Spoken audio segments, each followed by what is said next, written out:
Welcome back again. അപ്പൊ നമ്മളിന്ന് ഈ വീട്ടിൽ പണി കഴിഞ്ഞ് പോകുമ്പോൾ ഇവിടുത്തെ സൗദി വേദനയോടുകൂടി പറഞ്ഞതാണ് കേട്ടോ. ബാത്റൂമിലെ ഗ്രേറ്റിങ്സ് ഒക്കെ പെട്ടെന്ന് തുരുമ്പിടിച്ച് പോകണം. ഞാനിപ്പോൾ എന്താ ചെയ്യുക? തുരുമ്പിടിച്ച് പോകണേന് ഈ ഒരു വഴിയല്ലാതെ വേറൊരു വഴിയില്ല. ഇതെങ്ങനെ ചെയ്തതെന്ന് ഞാൻ പറഞ്ഞുതരാം. ഇവിടെ ഇലക്ട്രിക്കൽ വർക്കിന് വേണ്ടി വന്നത് കഴിഞ്ഞിട്ട് ഈ വീട്ടിൽ നമ്മൾ സൗദി പറഞ്ഞ് ഒരു കൊല്ലമായിട്ടുള്ള ഞാൻ താമസിച്ചിട്ട് എന്താ ഇപ്പോൾ ചെയ്യണേ, സാധനങ്ങളൊക്കെ പെട്ടെന്ന് തുരുമ്പിടിച്ച് പോവുക. ഇത് കേട്ടപ്പോൾ നമുക്ക് മനസ്സ് എന്തോന്നറിയില്ല. നമ്മളെല്ലാം അറിയില്ല എന്ന് പറഞ്ഞ് പോകണത് ശരിയല്ല. നമുക്ക് അറിയണ ഒരു പണിയാണെങ്കിൽ നമ്മളത് ചെയ്ത് വൃത്തിയാക്കി കൊടുക്കണം. നമുക്ക് അറിയില്ലെങ്കിൽ അതിൻ്റെ മുകളിൽ മെനക്കെടരുത് കേട്ടോ. പക്ഷെ എല്ലാം അറിഞ്ഞിട്ട് അറിയില്ല എന്ന് പറയണോ, അറിയില്ല എന്ന് പറയണോ, വലിയ മൈനസാണ്. അപ്പൊ കട പോയിട്ട് ലേറ്റസ്റ്റ് മോഡലായി സാധനം തന്നെ നമ്മൾ അങ്ങോട്ട് മേടിച്ചു കൊടുത്ത് ഇത് നല്ല ചൂടാക്കിയിട്ടൊക്കെ ചെയ്യാനിട്ടത്. ചില ആൾക്കാർ ഇത് കട്ട് ചെയ്തിട്ട് ഇതിന്റെ മുകളിൽ വെച്ചിട്ട് അങ്ങോട്ട് പോകും. അതൊക്കെ എന്ന് പറഞ്ഞാൽ വളരെ മോശം. നമ്മളിതൊരു പണി ചെയ്യുമ്പോൾ ആത്മാർത്ഥതയോട് കൂടി ചെയ്യണം, അല്ലെങ്കിൽ നമ്മൾ ചെയ്യരുത്. ഗുണത്തിലേറെ ദോഷം ഉണ്ടാവും.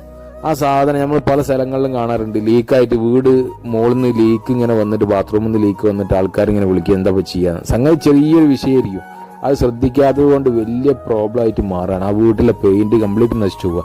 ഈ സാധനം നമ്മൾ നല്ല ചൂടാക്കി ഇതിലേക്ക് അങ്ങോട്ട് ഇറക്കി കൊടുത്തു കഴിഞ്ഞാൽ നല്ല സെറ്റായിട്ട് അതിലുള്ള വെള്ളം കംപ്ലീറ്റ് താഴോട്ട് ഊർന്നു പോകും. അതെല്ലാം നമ്മൾ അതിൻ്റെ മുകളിൽ വെച്ച് പോവുകയാണെങ്കിൽ അത് തുള്ളിയായിട്ട് ഇങ്ങനെ സൈഡിൽ കൂടി ഇറങ്ങിയിട്ട് നമ്മൾ കോൺക്രീറ്റിൻ്റെ ഉള്ളിൽ കൂടി ഇങ്ങനെ പോയിട്ട് ചുമരിൻ്റെ മുകളിലൊക്കെ ഇറങ്ങി ബാത്റൂമിലേക്കാവും. അപ്പോൾ അതിനൊന്നും നിൽക്കരുത്. നമ്മൾ എന്താക്കണം, നല്ല ചൂടാക്കി തന്നെ സെറ്റാക്കി കൊടുക്കണം. പിന്നെ പറഞ്ഞാൽ കുമ്മായം കൂട്ടുമ്പം വലിയ ശ്രദ്ധിക്കാൻ കേട്ടോ. അതെന്താന്നുള്ളത് നമുക്ക് ലാസ്റ്റ് പറഞ്ഞുതരാം. ഞങ്ങൾക്ക് നമ്മളാണെങ്കിൽ 2-3 കസ്റ്റമർ നമ്മളെ കാത്തിക്കണുണ്ടേ.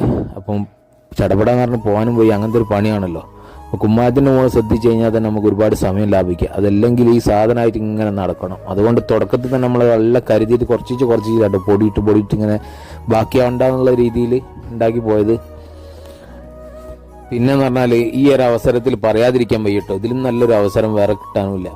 ഒരുപാട് പ്ലംബർമാർക്ക് വേണ്ടിയിട്ട് ഞാൻ ഈ അവസരം ഉപയോഗപ്പെടുത്താണ് കേട്ടോ.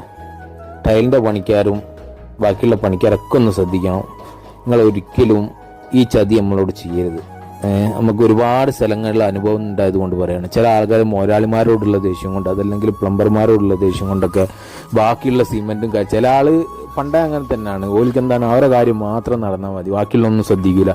പണി എന്തൊക്കെയോ കാട്ടിപ്പോവും, പൈസ മേടിക്കും പോകും. എങ്ങനെയാണ് ഇവർക്കൊക്കെ കിടന്നുറങ്ങി ഉറക്കം വരിക നമുക്ക് തന്നെ അറിയില്ല. എന്താ ചെയ്യണമെന്നറിയോ, ബാക്കിയുള്ള ഈ ടൈലൊക്കെ ഒട്ടിച്ച് കഴിഞ്ഞാൽ ആ സിമെന്റ് ഒന്നായിട്ട് ബാക്കിയുള്ള പോയിന്റ് ചെയ്യുന്ന സാധനങ്ങളൊന്നായിട്ട് ഈ സാധനത്തിന്റെ ഉള്ളിലേക്ക് അങ്ങോട്ട് ഇടും.